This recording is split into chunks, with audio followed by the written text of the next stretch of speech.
வணக்கம், good morning, happy morning, wonderful morning. நம்ம ஊரில் இந்த லேட்டஸ்ட் சைக்காலஜி புக்ஸ்லலாம் என்ன சொல்லுவாங்கன்னா, மோட்டிவேஷனுங்கிறது ரொம்ப இம்பார்ட்டண்ட்டு. நீங்கள் மோட்டிவேட்டடாக இருந்தால் எல்லாம் பண்ணிடலாம். மோட்டிவேஷனுங்கிறது உங்களை ரொம்ப தூரம் கூட்டிகிட்டு போகும் அப்படிங்கிறாங்க. இந்த மோட்டிவேஷனுங்கிறது என்னென்னா, உங்களை ஒரு ஷார்ட் டேர்மோ, மீடியம் டேர்மோ ஒரு கோலை நோக்கி உங்களை புஷ் பண்ணுறதுக்கு இது இருக்கணும். ஒரு டிரைவ் போகும்.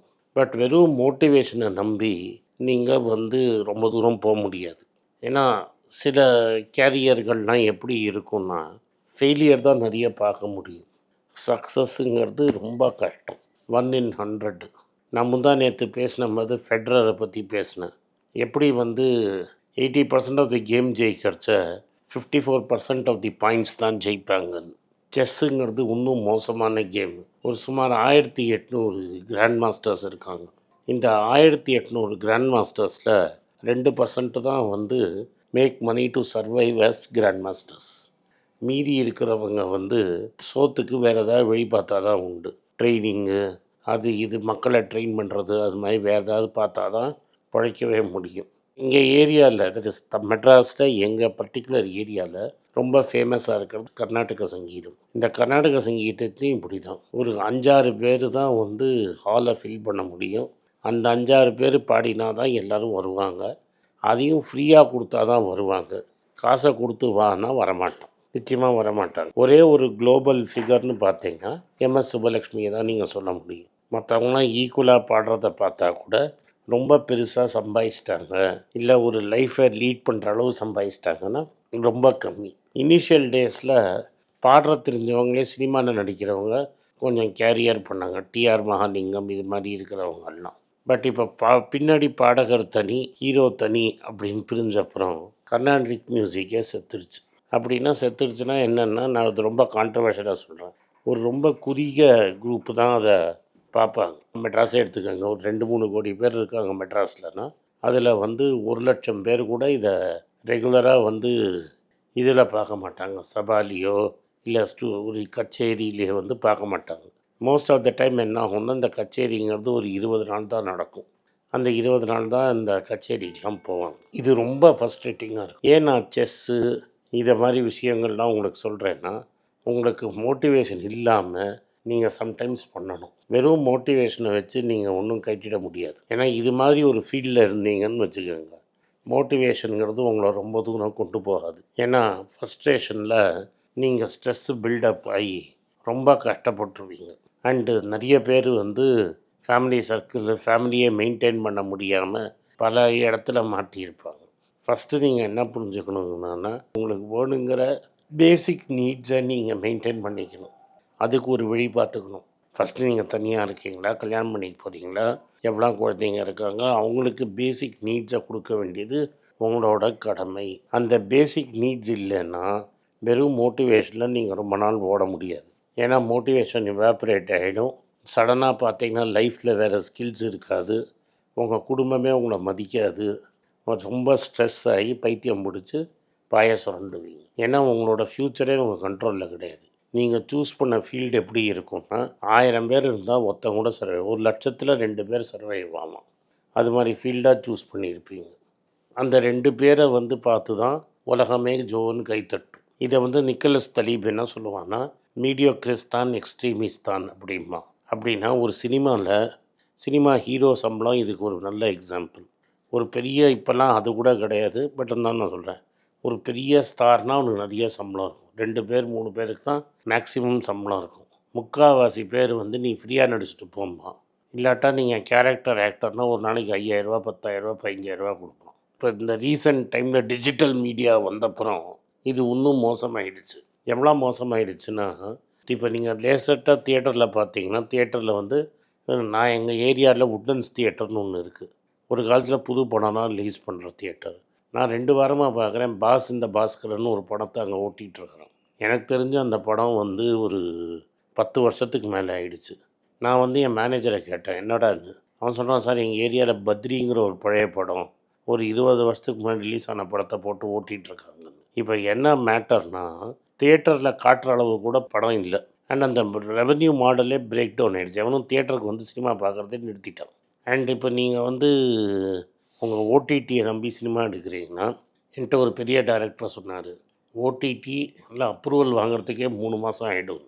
ஸோ 6 மாதம் நீங்கள் அப்ரூவல் வாங்குறதுக்கே ஆகிடும். ஆனால் நீங்கள் தமிழ்நாட்டில் போய் நீங்கள் யாரையாவது கேட்டிங்கன்னா 10ல் 2 பேர் 3 பேர் வந்து நான் சினிமா டைரக்டர் ஆகணும், சினிமாக்காரன் ஆகணும்னு ஒரு ஆசையில் சுற்றிட்டுருப்போம்.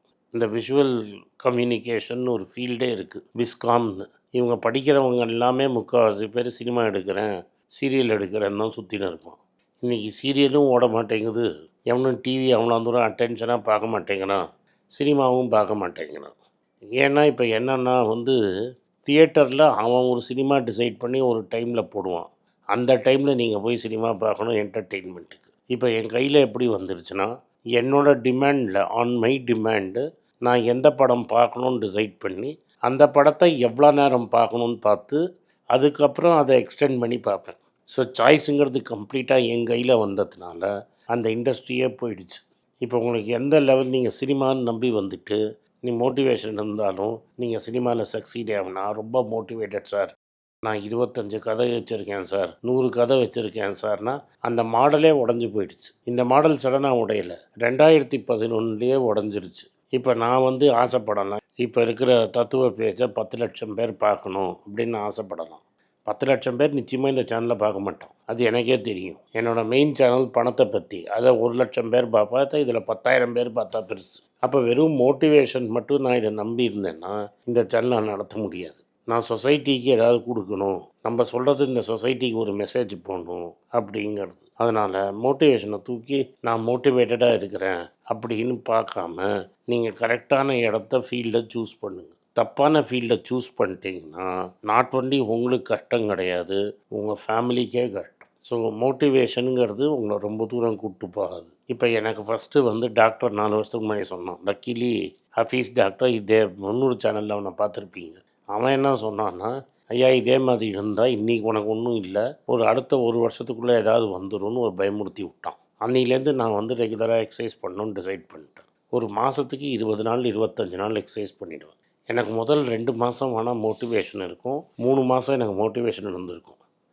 பட் இப்போ என்னன்னா டெய்லி எக்ஸசைஸ் பண்ணணும், ஒரு வாரத்தில் 5 நாள் பண்ணணும் அப்படின்னு வச்சுருக்கேன். வாரத்துக்கு 5 நாள் நான் பண்ணுறதுக்கு ஒரே காரணம் பயம்தான். மோட்டிவேஷன் என்றைக்கோ போயிடுச்சு. இப்போ என்னை மோட்டிவேட் பண்ணுறது பயம். நம்ம எதாவது விட்டுட்டோன்னா நம்மளுக்கு எதாவது வியாதி வந்துடுமோ. இப்போ இது வரைக்கும் சக்கரை வியாதி வரல, 58 வயசு ஆகிடுச்சு. எங்கள் அம்மாவுக்கு இருந்தது, எங்கள் பாட்டிக்கு இருந்தது, அதனால எனக்கு வரத்துக்கு சான்ஸ் இருக்குது.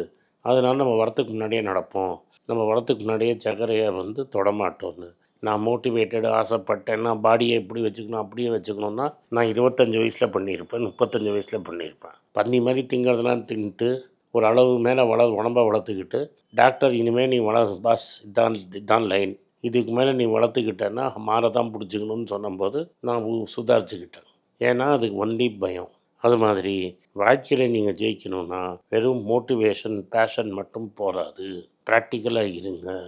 நீங்கள் பைத்தியம் முடிச்சு பாய சொல்கிற மாதிரி நேரம் வரும், அன்றைக்கி வந்து நீங்கள் மோட்டிவேஷன் நம்ப முடியாது, டிசிப்ளினை தான் நம்ப முடியும், கன்சிஸ்டன்சியை தான் நம்ப முடியும், ரெகுலாரிட்டியை தான் நம்ப முடியும். அதே மாதிரி லாங் டேர்மில் ஒரு நாளைக்கு ஒரு கேக் சாப்பிட்டதுனால எனக்கு வெயிட் ஏறிடாது, 2 சோடா குடித்ததுனால வெயிட் ஏறிடாது. ஆனால் டெய்லி கேக்கையும் சோடாவையும் குடித்தேன்னா 2 வருஷத்தில் மாற பிடிச்சிப்பேங்கிறது 100% ஷுவர்.